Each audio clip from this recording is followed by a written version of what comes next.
This is part of the run fast system for a tent, so it's more of a concept really than anything else. So if you are in a situation where you need to pack fast and be gone with a tent and a sleeping bag and the air pads and everything, this is the way to do it. So if we count the individual components for the shelter and insulation alone, it would be tent, sleeping bag, air pad, and then of course your clothing, which is part of the insulation set again.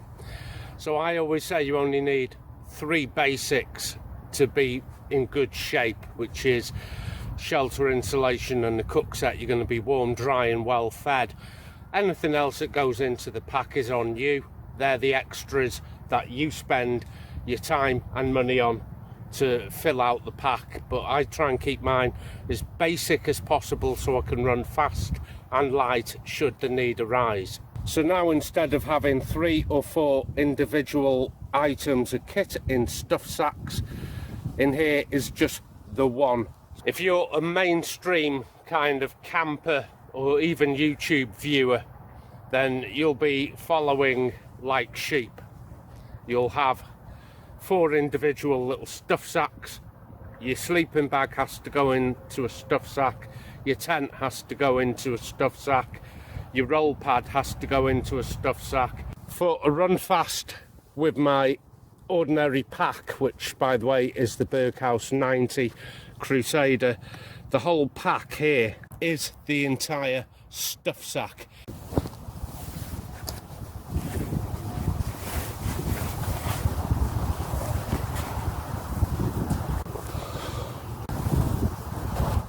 First out the pack will be my jacket, my ECW Special Forces Norwegian.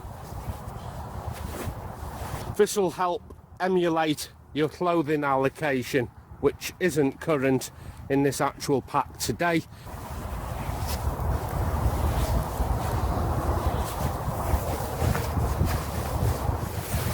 You can see I have an allotted requirement of space here dedicated just for further insulation, like a jacket, a softy suit, your spare clothing, you know, your socks, underwear, things like that.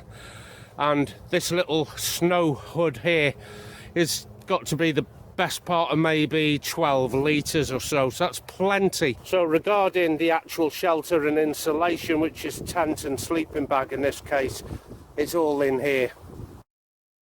So in essence, there it is. Your foam pad, your roll pad, your tent, your sleeping bag, all unified into one unit there. The clothing allocation in a separate dry sack sat on top of this in the pack. But for some reason, Brits love to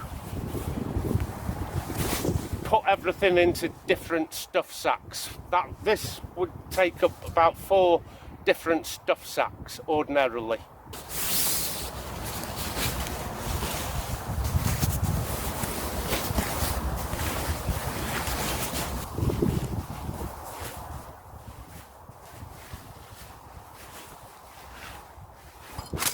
With pegs and poles. Just a quick peek inside the tent, we'll already see 3 of the elements I already use: a sleeping bag,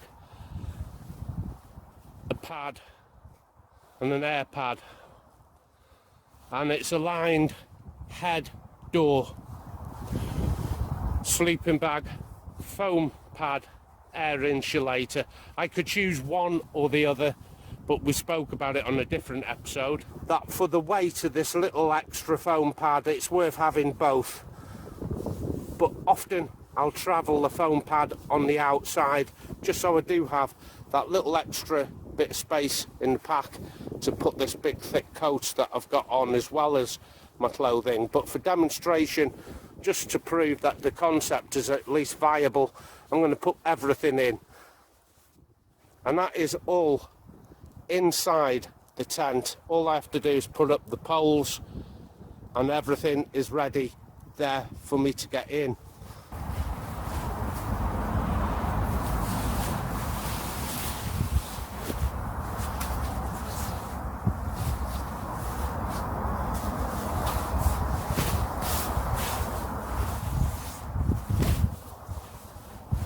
there's no reason I couldn't have my ECW jacket and an allocation of a change of clothes with me, just one set obviously. There is a perplexing thing that Brits do, separating a tent, a sleeping bag, a roll pad. So this is my cold weather sleeping bag, so I'm not even skimping on trying to fool you with a small tropical bag. The NATO 5-season foam pad and the multi-mat here, air pad. It's the mummy shape, and each of these have been reviewed on the channel. Now this can only really be done if you have a tent that has a separate fly, because I know what you're going to think. What if it rains, everything's wet, it's going to wet my sleeping bag? Well, we know how permutation works. If you have a waterproof shield, it can't permutate that waterproof shield, and that was proven on another video I did featuring snake skins, which had the same kind of arguments in the comments, and I had to do a separate video proving you can't permutate a waterproof shield. This is for a quick getaway system, where the last thing on your mind is going to be, oh hell, my sleeping bag's going to be a little damp, I think I'll stay here and pack everything individually while somebody comes towards me that I'm not too sure about. You might just be on somebody else's land and you want to get away quick. But be my guest. Pack everything into 4 or 5 individual stuff sacks. Even if it's 5 minutes per stuff sack, that's still 20 minutes with 4 items. But this is a run fast system, and provided it hasn't rained overnight, you're good to go like this. And even if it does rain, things dry out quick. It only needs hanging up in the wind for the best part of half an hour while you have your breakfast, and a good synthetic Apex climb shield insulation will dry out in minutes. The same with your tent. It's only thin nylon. It dries out really quick. I'd never dwell on what ifs. I'm thinking I've got to get out of here within 5 minutes, not 20 minutes. So with everything stowed on the inside of the tent, we can easily do that. It goes up really, really easy as well. I just keep all the doors closed and peg out the shelter part of this, which is the tent. And when I open them doors, there is my sleeping bag inside the shelter, all ready, waiting to go.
But now I need to fold the sides inwards.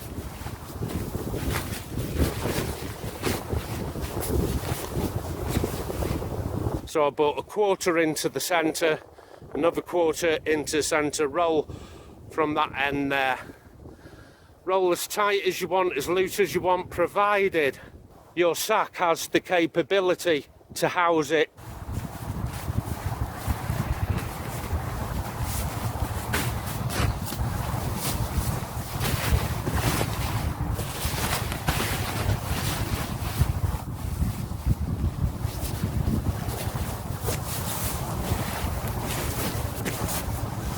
I'm going to incorporate a waterproof sack because the ground sheet is going to be muddy. In an emergency, I could carry my shelter and insulation out just as it is over my shoulder, grab my bag empty and at least be gone. I can always put this bag back into the sack once I know I'm clear.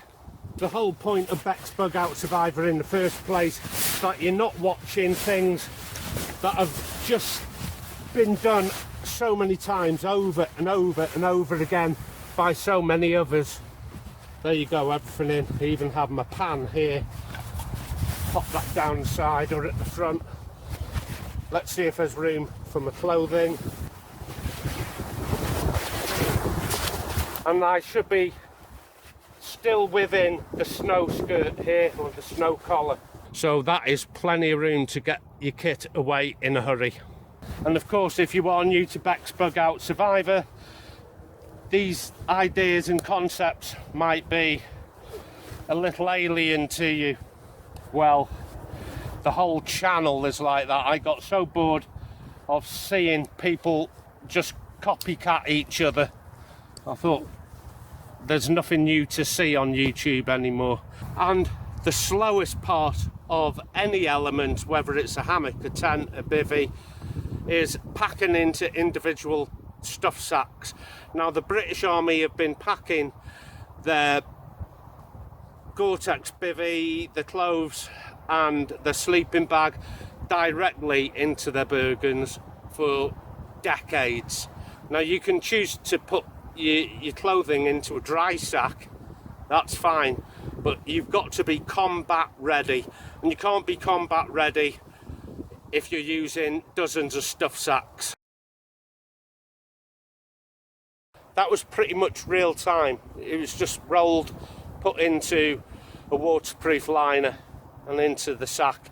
I could have kept my coat on over my shoulders and gone, and then grabbed my pack separately. But this channel isn't mainstream. It is kind of out the box thinking to get your mind working, so you should be able to iron out all these what ifs yourself. What if this? What if that happens? What if? What if? Life is full of what ifs. So until next time, you take good care of yourself, and I'll see you out there. Happy trails.